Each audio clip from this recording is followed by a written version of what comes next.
I call this meeting to order. Please rise for the pledge of allegiance.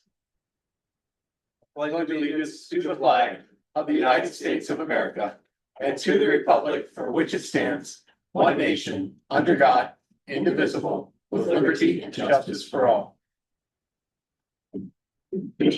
Roll call, please. Mr. Morris, Here. Mrs. Thompson. Here. Mr. Gray, Here. Mr. Bittner, Here. Ms. Wall. Here. Mr. Elam, Here. Mr. Johnson. Here. Approval of the minutes from the regular meeting of council, August 11th, 2026. Are there any additions or corrections to the minutes? Motion for approval. Motion made by Mr. Morris, seconded by Mrs. Thompson for approval. Roll call, please. Mr. Morris, Aye. Mrs. Thompson. Aye. Mr. Gray, Aye. Mr. Bittner, Abstain. Ms. Wall. Aye. Mr. Elam, Aye. Mr. Johnson. Aye. Correspondence. Clerk, do we have any correspondence this evening? I do not know. Does any member of council have correspondence? Yes. I do. I received an email from Ingrid S.W. My parents reside at 564 Reef Road in Mid-on-the-Lake and have since 1973. In June 2026, the Veterans Affairs social worker advised me that the local fire department installs free smoke detectors and carbon monoxide detectors free of charge. I called MOL Fire Department on June 8th, June 25th, August 17th, and was told there were none in stock because City Council has not approved the purchase. I know there are a lot of elderly and low-income residents in Mid-on-the-Lake that could use this service, and I'm requesting your assistance in this matter. I did respond back. I said, sorry, it has taken some time to respond. I was checking with our council president on any pending expenditure requests that we may have had. It appears that we have no request for any expenditures from the fire department at this time. I have on copy our fire chief and mayor so they can best answer your question. They responded back, thank you for your response. I look forward to hearing from the fire chief or mayor regarding this issue. Thank you again, Ingrid. Thank you. Any other correspondence this evening? Hearing none, we'll move on to administrative department head reports. Mayor and Safety Director, Mr. Eva, good evening. Thank you, Mr. Johnson, members of council, public here this evening. I've been asked by Lieutenant Messenger if council is able to suspend rules on ordinance 2026-0-14. This is the special fund for the Mid-on-the-Lake Police Department. She is in the process of planning for the Christmas activities that they put on, and it would be helpful to get this taken care of as soon as possible. I did get correspondence actually forwarded from Mr. Johnson, from Kathy Marker, who lives in Normandy Manor Apartments. Her email is, hi Rob, I want to bring something to your attention. I've been noticing that when the fire department responds to a call several times now, including this morning at 11:59 a.m. They use their lights but no sirens. Isn't that against rules or policies? They headed to Driftwood condos. I believe this should be addressed at the next council meeting. Thank you. I did send this over to Chief Chasko, and here is his response. Thank you for reaching out with your concern. Under ORC 4513.21, horns, sirens, and warning devices. The law specifies that the driver of the emergency vehicle shall sound such equipment when it is necessary to warn pedestrians and other drivers of the approach thereof. In alignment with the statute, our department's guidelines authorize personnel to use their professional judgment in determining when audible warning devices are warranted. This decision is based on several situational factors, including traffic volume and conditions at the time of response. As you can appreciate, traffic can be significantly different throughout the day. When there is light traffic, continuous siren use provides no practical safety benefit. I hope this explanation provides clarity and addresses your concern. Please feel free to contact me directly in the future. Thank you, Chief Chancellor. Thank you. Please, my report. Thank you. Okay, thank you, Administrative Director. Mrs. Valentine, good evening. Good evening. Okay, so last council meeting, there's concern about the overlook park drainage. So I'd like to let everyone know the additional drain pipe was put in place at Overlook Beach Park along with that topsoil grass for cover. And then after this weekend's storms, it drains as expected. And I also wanted to let council know that we received we received 2026 property transfer list from the auditor. And that list, just so you know, was like almost like 100 homes long, but after we went through it and identified, nothing that was going like from family member to family member, we identified 12 homes that should transition without a point of sale. So we have sent this list to the police department to issue citations to the title agencies to hopefully get them to recognize that they just cannot keep doing that. And I also had a suggestion for the ordinance 2026-0-13. I want me to read that now. Sure. Okay. So like when a property owner refuses access to the city and they must obtain an administrative search warrant, the city incurs legal and administrative expenses to secure that warrant.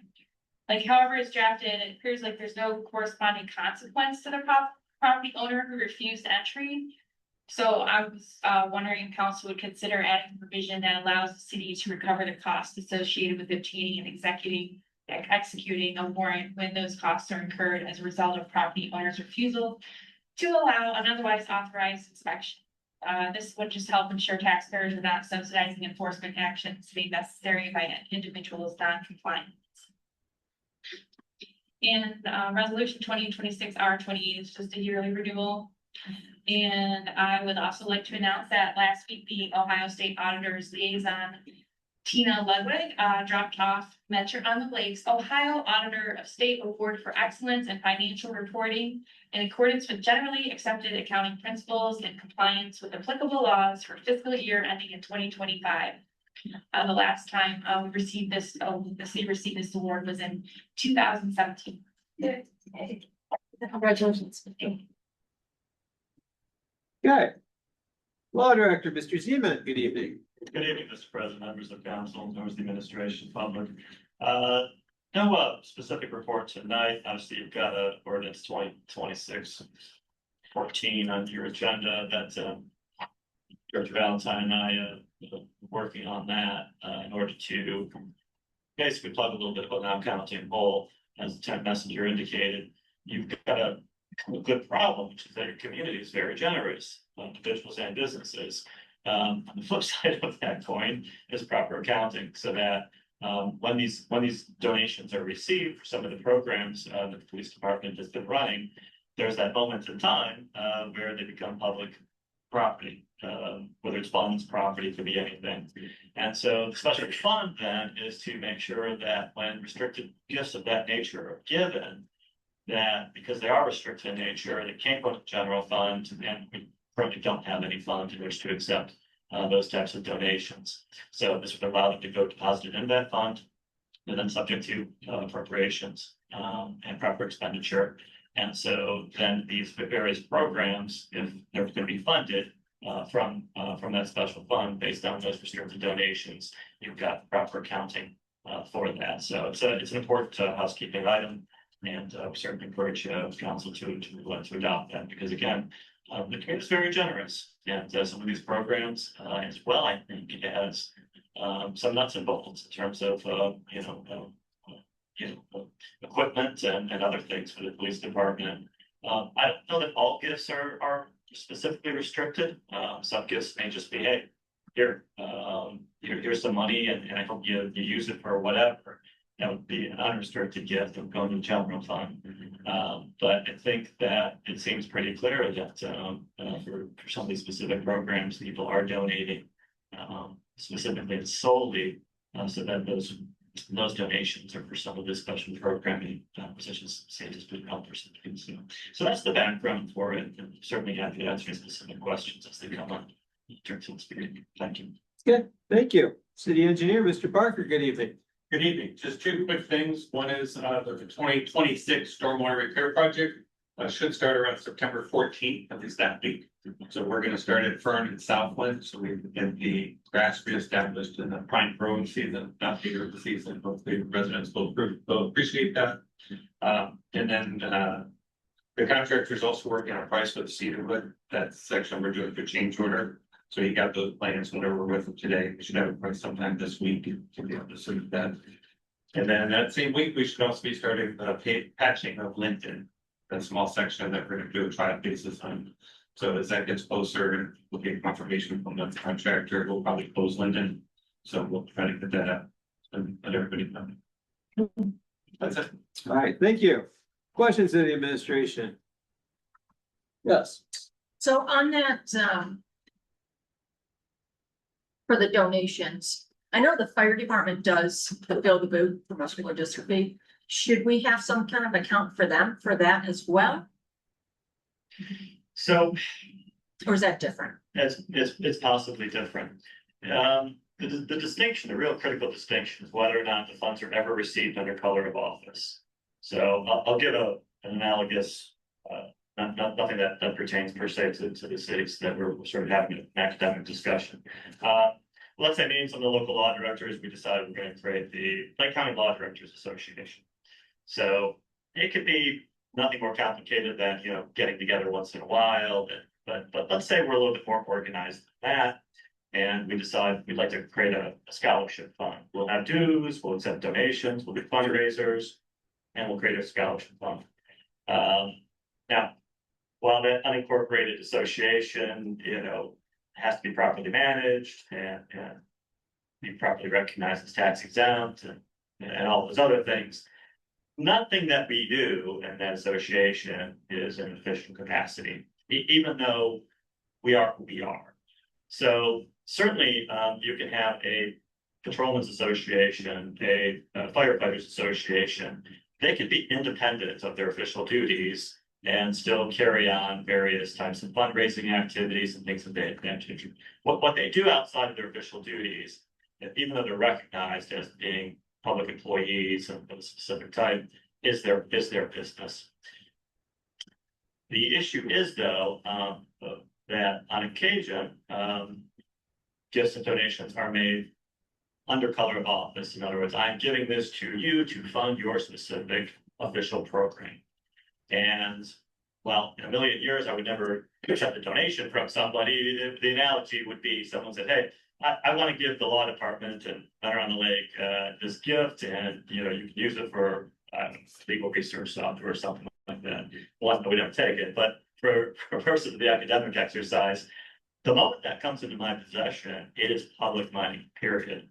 And so it has to be given to the fiscal officer, it has to be placed into an approved depository, properly credited to whatever fund, and then expended only if budgeted and approved by the city council. So it's that moment in time where you accept it under color of office that triggers our proper accounting, reporting, and other things. So I think I am familiar with some of the sort of those things that public officials, public employees do. Often they're doing it pursuant to things that are organized perhaps by their collective bargaining unit, or they're doing it under some umbrella, non-public association that they're part of. And so we would have to take a look at, exactly under what umbrella they're performing those actions to see whether or not they're receiving them under color of office. Therefore, they are public funds, and have to place them in a special fund or otherwise. It is possible sometimes when donations are made as well. There aren't any strings attached. There's just sort of an expectancy.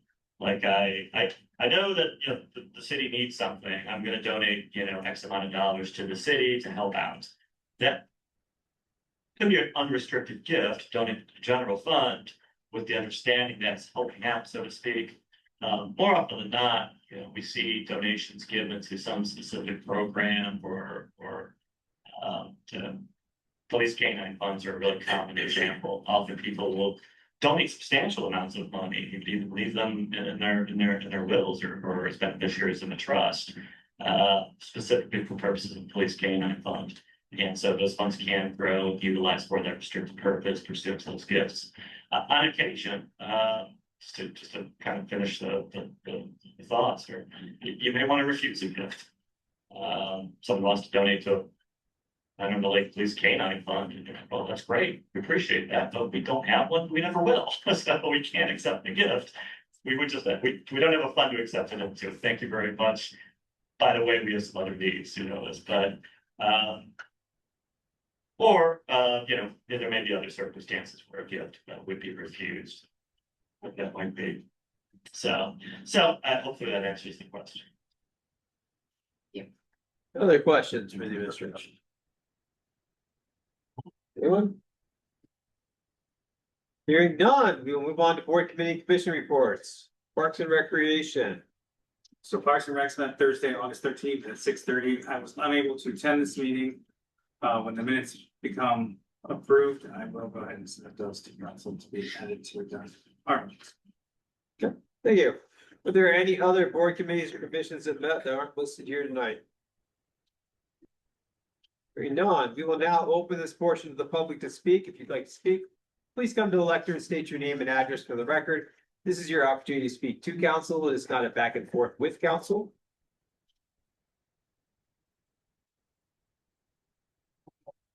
Okay. My name is Jane Tansey, and I'm the 5760 Sorry. Yes. Jane, what? Tansey, Taisey. Microphone on. I don't think that. All right, give me one. That's okay, I'll talk really loud. Thank you. Yes, let's see. Give me my address, Yes, please. 5762 Beach Drive, Thank you. and this is very short.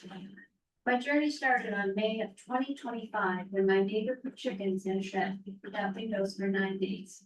No exercise, no fresh air, 13 of them. I talked with them twice about the window for ventilation. I talked to zoning, I talked to the police, I talked to the landlord, and the threat of the Lake County Humane Society coming out to find that a window comes. I researched and found that our has no ordinance about keeping chickens.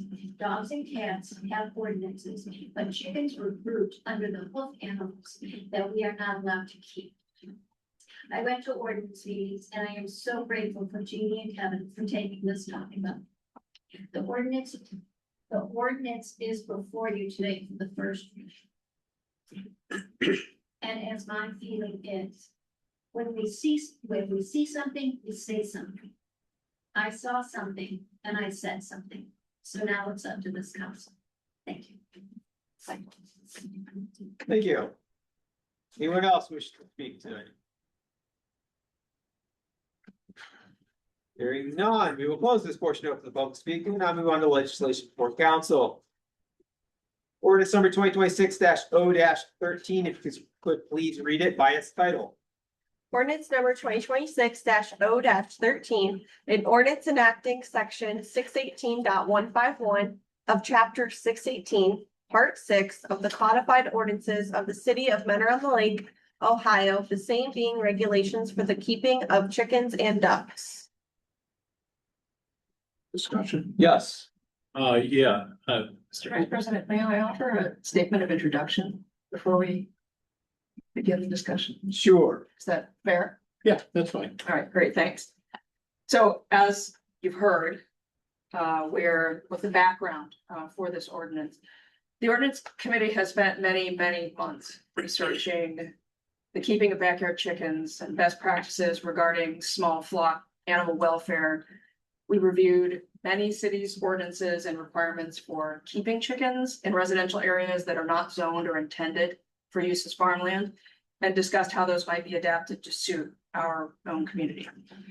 Several residents, as you've heard, many attended ordinance committee meetings and provided input, some of them current or interested future flock owners.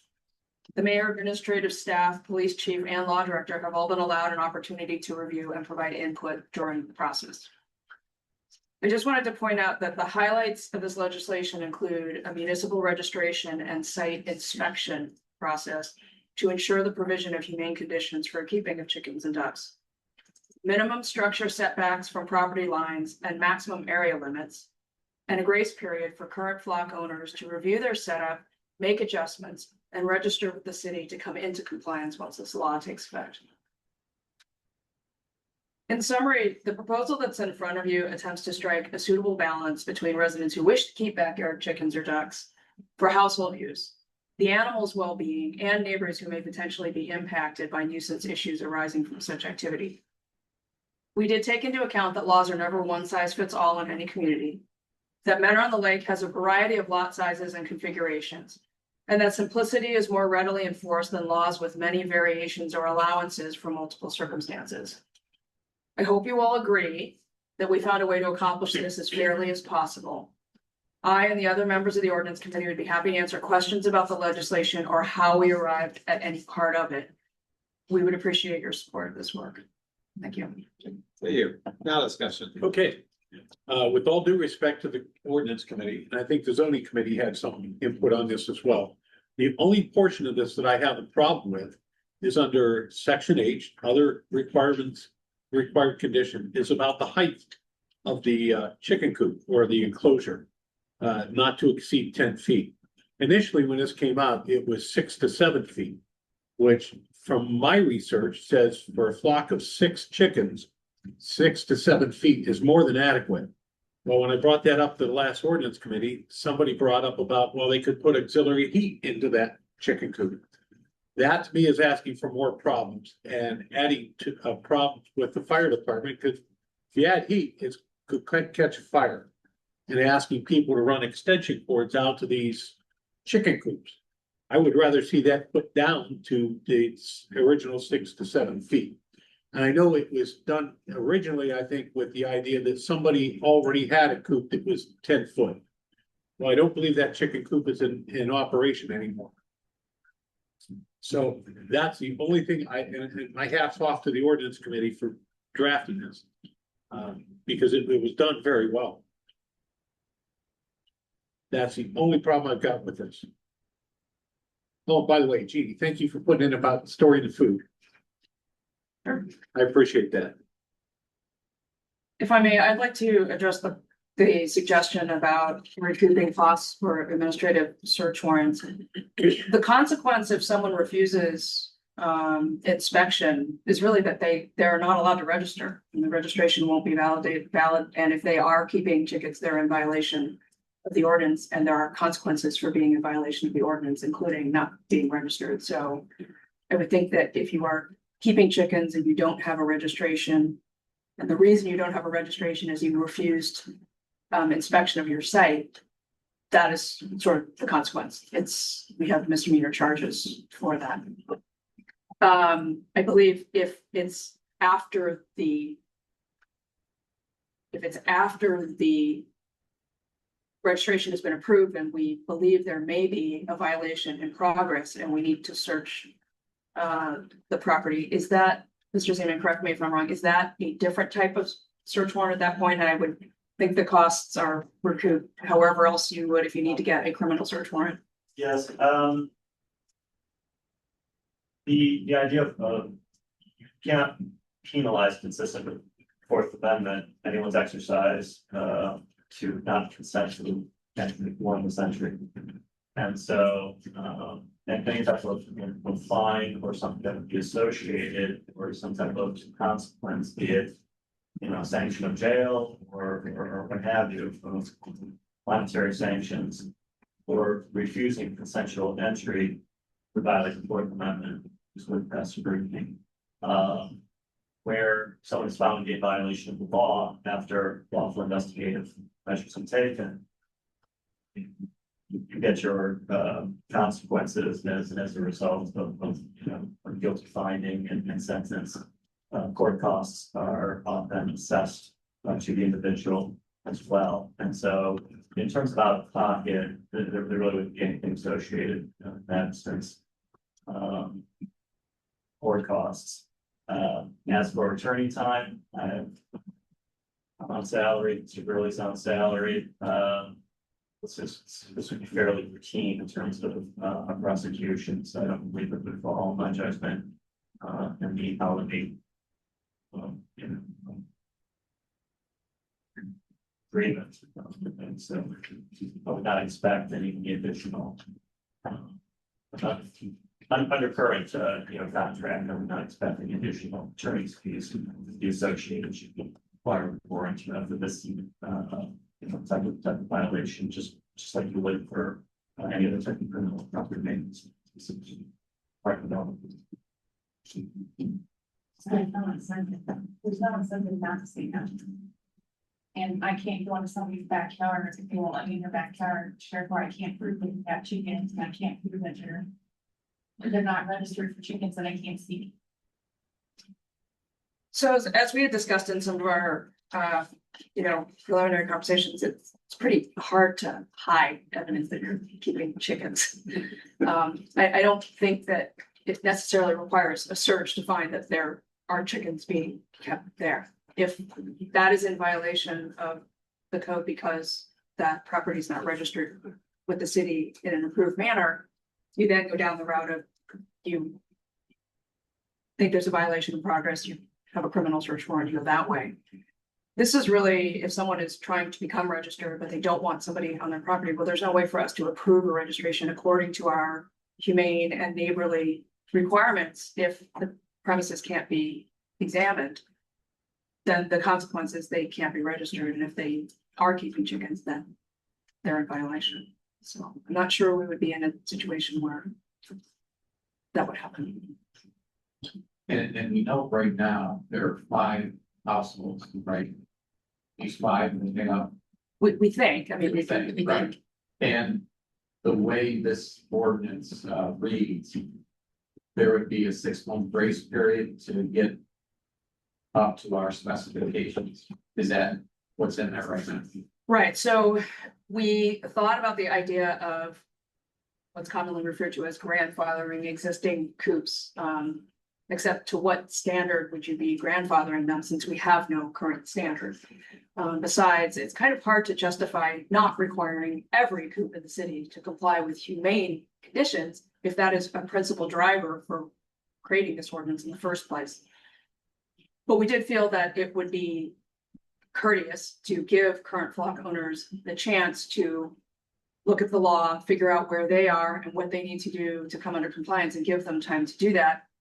We tried to make a distinction between what we think are the humane conditions violations versus the more zoning type or neighborly type things and give more time to correct those. But we'd like the humane conditions corrected rather expeditiously. Okay. Thank you. Other discussion?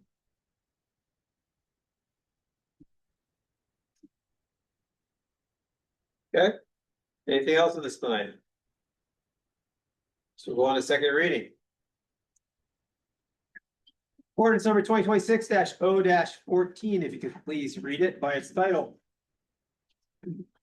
Ordinance number 2026-0-14, an ordinance to establish a special fund for donations and bequests made for the benefit of the Mentor-on-the-Lake Police Department. Yes. I'd like to thank Mr. Seaman for the detailed explanation of the need for this. And with that being said, I'd like to motion to suspend the rules. May I ask another question? Sure. Under section 2, where it says that we would accept donations and requests that are more particularly restricted. Does that mean other than what's listed in section 1? That we would then have to pass some sort of legislation to create within this fund a specific line item for that or something? How is that? It would be an account within the fund, so basically, let's say, what's a good analogy? Well, canine, yeah. Let's say you did, and someone wanted to make a restricted donation, specifically to a canine, something of that nature. But necessarily, could have a special canine fund, of course, but let's just say for purposes of this discussion, this fund would be appropriate. It would show up as an account within the fund. Okay. So, and then that account would then, so those monies would be, they're deposited like as with any other funds. Group depository, they would be credited to that account within the fund. Okay, but that requires additional, that requires additional legislative action for that to happen. Well, to accept donation, Potentially, yes. Okay, And generally, if you're going to, if the city is going to accept a restricted donation, you have to decide whether or not you want to accept those strings that are attached to it. There may be instances where it's not appropriate. And so the gift could potentially be refused. Okay. For a variety of reasons. okay, thank you. I'll second the motion to suspend. It's time we have this on the books. Motion made by Mr. Morris, seconded by Mr. Elam for suspension of the rules. Roll call, please. Mr. Morris. Aye. Mrs. Thompson. Aye. Mr. Gray. Aye. Mr. Bittner, Aye. Ms. Wong, Aye. Mr. Elam, Aye. Mr. Johnson. Aye. Motion for passage? Second. Motion made by Mrs. Thompson, seconded by Mr. Morris for passage. Roll call, please. Mr. Morris. Aye. Mrs. Thompson. Aye. Mr. Gray. Aye. Mr. Bittner, Aye. Ms. Wong, Aye. Mr. Elam, Aye. Mr. Johnson. Aye. The ordinance passes. Resolution number 2026-R 27, if you could please read it by its title. Resolution number 2026-R 27, a resolution confirming the appointment of Lauren Tiven to the Parks and Recreation Board. Any discussion on this? Motion to suspend the rules. Motion made by Mr. Morris. Is there a second to the motion? Second? Seconded by Mrs. Thompson for suspension of the rules. Roll call, please. Mr. Morris. Aye. Mrs. Thompson. Aye. Mr. Gray. No. Mr. Bittner, Aye. Ms. Wong, Aye. Mr. Elam, No. Mr. Johnson. Aye. The suspension passes. Motion for passage? Second. Motion made by Mrs. Thompson, seconded by Mr. Morris for passage. Roll call, please. Mr. Morris. Aye. Mrs. Thompson. Aye. Mr. Gray. No. Mr. Bittner, Aye. Ms. Wong, Aye. Mr. Elam, Mr. Johnson. Aye. It passes. Resolution number 2026-R 28, if you could please read it by its title. Resolution number 2026-R 28, a resolution authorizing the administrative director to sell surplus city property by way of internet auction and declaring an emergency. Any discussion on this tonight? Any motions on this tonight? So this is more like housekeeping, something done under here, just gives you the permission to start Like when listing. we selling the fire, we're trying to sell the fire trucks out there, that's what this is about. If we wanna, until we buy a car and sell a car, and if you need us. I will make a motion to suspend. Second. Motion made by Mr. Bittner, seconded by Ms. Wong for suspension of the rules. Roll call, please. Mr. Morris. No. Mrs. Thompson. Aye. Mr. Gray. Aye. Mr. Bittner, Aye. Ms. Wong, Aye. Mr. Elam, Aye. Mr. Johnson. Aye. Motion pass. Second? Motion made by Mr. Bittner, seconded by Mrs. Thompson for passage. Roll call, please. Mr. Morris. Aye. Mrs. Thompson. Aye. Mr. Gray. Aye. Mr. Bittner, Aye. Ms. Wong, Aye. Mr. Elam, Aye. Mr. Johnson. Aye. The resolution passes. Whole business. Mr. President, Yes. the mayor and I met this last week with, Boy Scouts. We have a brief update, but I think we should do that in executive session. So I moved to go into executive session to talk about the potential possible sale of city property to Whitestalls. Is there a second to that motion? Motion made by Mr. Elam, seconded by Mr. Gray to go into executive session for discussion of the possible transfer of property. Roll call, please. Mr. Morris. Aye. Mrs. Thompson. Aye. Mr. Gray. Aye. Mr. Bittner. Aye. Ms. Wong. Aye. Mr. Elam, Aye. Mr. Johnson. No. Okay, we will go into executive session.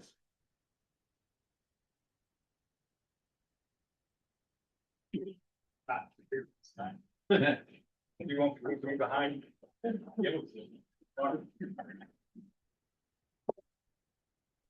It's a big time, it's like the matter.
You're saving that. I appreciate that.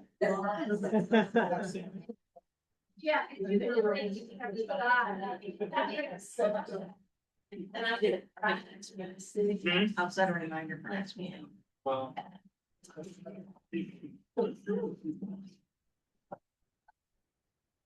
All right, call this meeting back to order. Roll call, please. Mr. Morris, Here. Mrs. Thompson. Here. Mr. Gray. Here. Mr. Bittner. Here. Ms. Wall. Here. Mr. Elam. Here. Mr. Johnson. Here. Any other old business we want to discuss tonight? Mr. President, Yes. I think we need to discuss Manor Beach Park.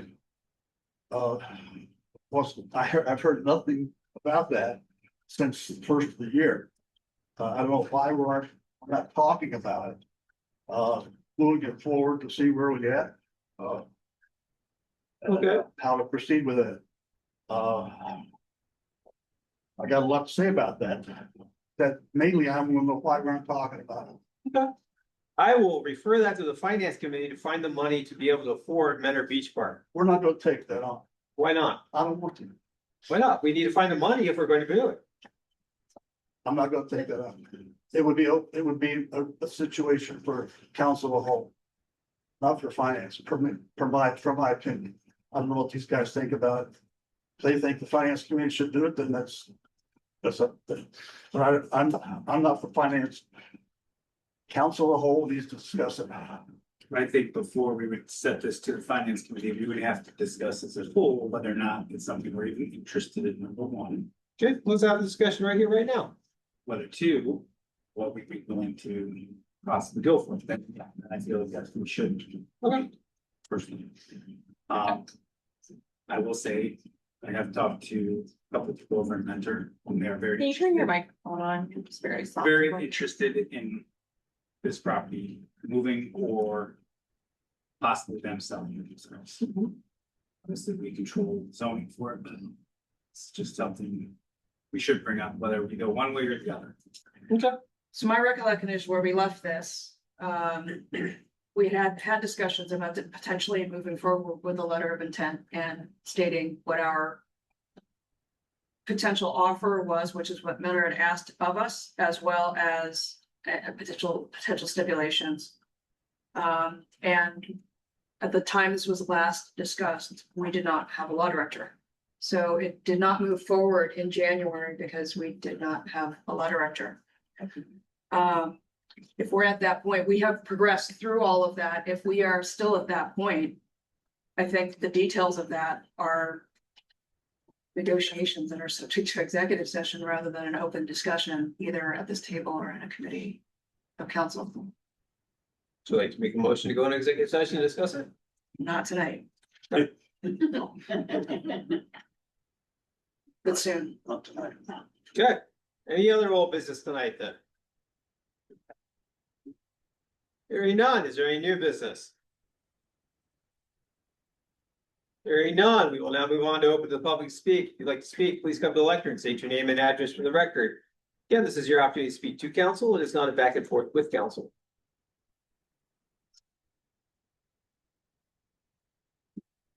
Hearing none, we will close this portion of the public speak. We will go to announcements and settings and meetings. Next regular meeting of council will be Tuesday, September 8th at 7 p.m. Other meetings. The ordinance committee would like to schedule a meeting on Monday, August 31st at 6:30 p.m. for the purpose of discussing what I believe is our only agenda item, and that is reviewing draft ordinances requiring the recording of public meetings. Okay, so August 31st at 6:30 Yes. p.m. Ordinance Committee. Can I ask that we discuss a ordinance that is on council's agenda, or would it have to be referred back to us to keep it just discussion? I can refer it back to you if you want. What is it?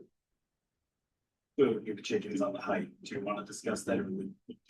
So at our last meeting, when that was brought up, it was considered a closed case. Okay. In fact, I asked you specifically, Mr. Bittner, and you were okay I with just didn't know if you guys wanted. this. Committee members voted 3 of 3 to keep it That's it. at 10 feet Kids. after all of our research and discussion. Any other meetings?